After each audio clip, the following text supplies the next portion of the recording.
우리가 사우디와의 경기가 정말로 중요해졌어요. 클린스만 감독이 월드컵이 끝난 이후로 5경기 동안 3무 2패, 승리가 지금 단 한 번도 없고 경기력 자체가 매우 좋질 않죠. 우리 축구 팬들이 해외 축구를 많이 경험을 하고 또 이제 우리가 국제적인 축구를 많이 보다 보니까 수준이 정말 높아졌죠. 그래서 우리가 무승부를 하거나 저도 좋은 경기력을 보여주면 많은 팬분들이 이제는 이해를 해주십니다. 그런데 지금 우리가 3무 2패를 하는 동안 이해를 해줄 만한 경기력이 아니었죠. 그래서 지금 비판을 많이 받고 있는 거거든요. 그래서 이번 경기는 승리도 해야 되지만 동시에 경기력도 좋아야 돼요. 우리가 이 경기를 뭐 1대0, 2대0으로 승리한다고 해서 공격도 별로 안 되고 똑같이 답답하고 정말 우당탕탕 막 골이 들어가고 이러면 아마 이 경기에서 비판을 또 많이 받을 거거든요. 이 경기에서 클린스만 감독이 전술적인 어마어마한 변화를 가지고 나올 것이라는 생각은 들지 않습니다. 이러한 정도의 포메이션이 될 거예요. 조규성 선수가 최전방에 나오고 물론 이 자리에는 오현규 선수나 황의조 선수가 나올 수도 있겠죠. 최전방 공격수를 두고 그 밑에 손흥민을 배치를 하면서 자유롭게 손흥민 선수가 왼쪽 오른쪽을 돌아다니게끔 만드는 이러한 이제 전술을 아마 비슷하게 클린스만 감독이 들고 나오지 않을까 싶고요. 그 웨일스전에서는 왼쪽에 홍현석 선수가 나왔었는데 홍현석 선수는 황선홍 감독이 이끄는 아시안게임 대표팀에 합류를 하게 됩니다. 그래서 이미 그 A매치를 치르기 전에도 우리가 웨일스와 사우디 2경기가 있었지만 홍현석 선수는 첫 번째 경기만 치르고 한국으로 들어온다 라는 게 이제 조건이었죠. 서령우 선수도 와일드카드로 아시안게임에 가지만 서령우 선수는 클린스만 감독이 사우디아라비아 전에도 사용하고 싶다 라고 이제 이야기가 됐기 때문에 서령우 선수는 그대로 사우디아라비아 전까지 있어요. 그래서 한쪽 측면에 이재성 선수가 기용되고 반대편 측면에는 황희찬 선수가 배치가 되는 이 정도의 선발 구성이 될 것 같고요. 그리고 미드필더 라인에는 뭐 황인범, 박용우 이 2명의 선수는 그렇게 변할 것 같진 않고 포백에는 서령우, 정승현, 김민재 요 3명의 선수는 안 바뀔 것 같아요. 뭐 이제 특히나 김민재 선수 같은 경우는 클린스만 감독이 이번 A매치부터 왼쪽 센터백으로 쓰고 있거든요.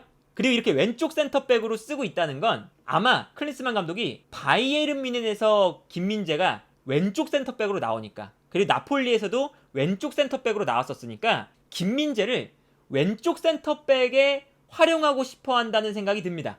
그래서 김민재 선수가 왼쪽 센터백에 이번에도 나올 가능성이 좀 높고 만약에 김민재 선수가 왼쪽 센터백이 아니라 오른쪽 센터백에 나온다면 김민재의 왼쪽 자리에는 정승현 선수가 아니라 김영권 선수가 나오게 되겠죠. 정승현이냐 김영권이냐 요 차이는 김민재의 위치가 오른쪽이냐 왼쪽이냐에 따라서 달라질 거다 이렇게 볼 수가 있겠고 그리고 요 왼쪽 자리는 이기재 선수가 아니라 강상우 선수가 나올 가능성이 이번에는 좀 높다고 보고요. 강상우 선수가 나오지 않는다면 서령우를 왼쪽에 배치하고 오른쪽에 안현범 선수를 배치할 가능성도 있다고 봐요. 사실은 이게 뭐 선발 라인 구성에 홍현석 선수가 없는 뭐 왼쪽 측면 공격수 자리 혹은 뭐 김민재의 파트너 혹은 풀백의 이제 뭐 변화 이 정도를 빼고 아마 전체적인 시스템은 비슷할 거예요. 요 경기에서 보여줘야 되는 건 뭐냐면 클린스만 감독의 이 4-4-2와 비슷한 이러한 전형에서 안 좋았던 게 결국에는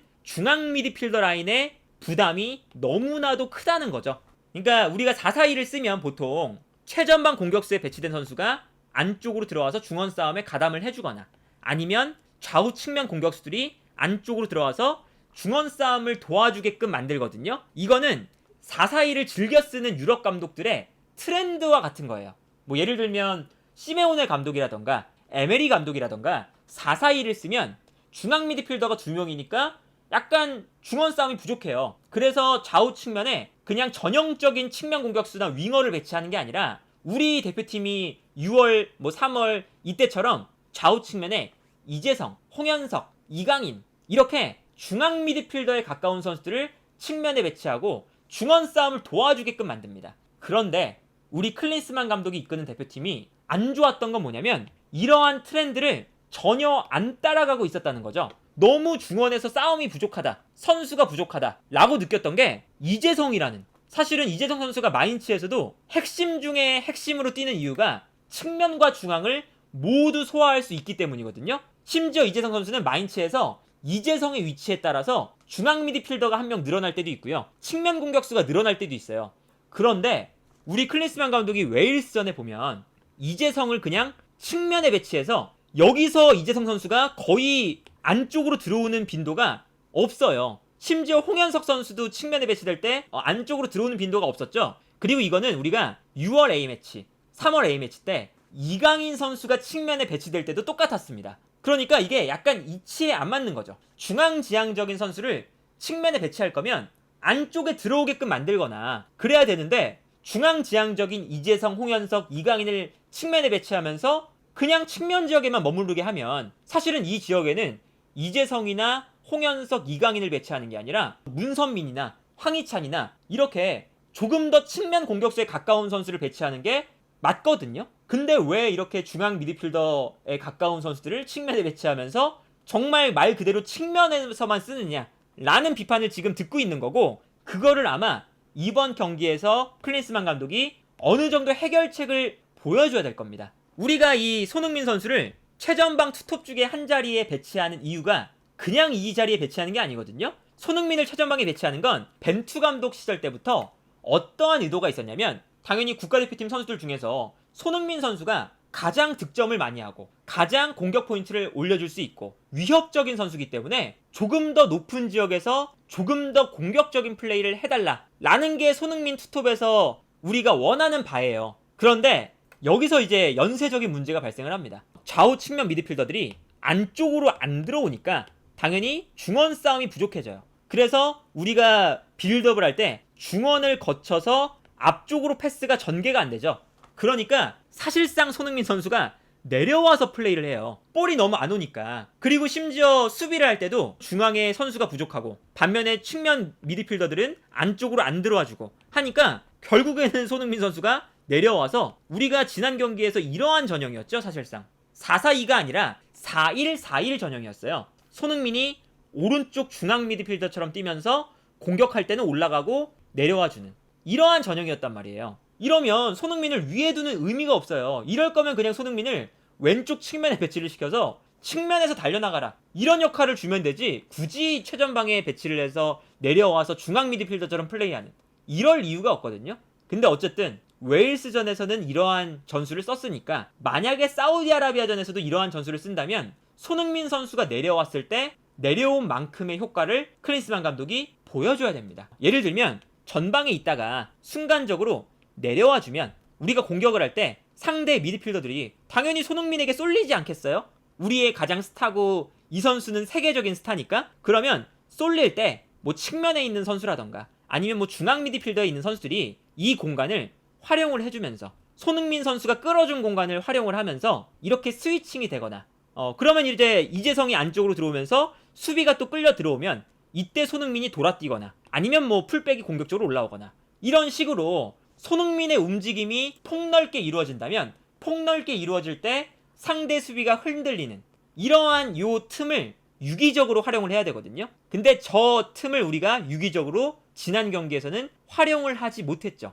예를 들어 이 장면을 보면 손흥민 선수가 아까 말씀드린 것처럼 많이 내려와서 후방 빌드업에 가담을 해주고 있죠. 그래서 손흥민이 내려와주고 내려오는 손흥민에게 패스가 들어가고 있어요. 그리고 여기서 손흥민 선수가 볼을 받은 다음에 마치 중앙 미드필더처럼 측면 지역으로 패스를 넘겨줍니다. 그러면 이때 손흥민 선수가 내려왔기 때문에 상대 수비가 한 명 끌려 나온 거였거든요. 그러면 이 공간을 누군가 활용을 했어야 되죠.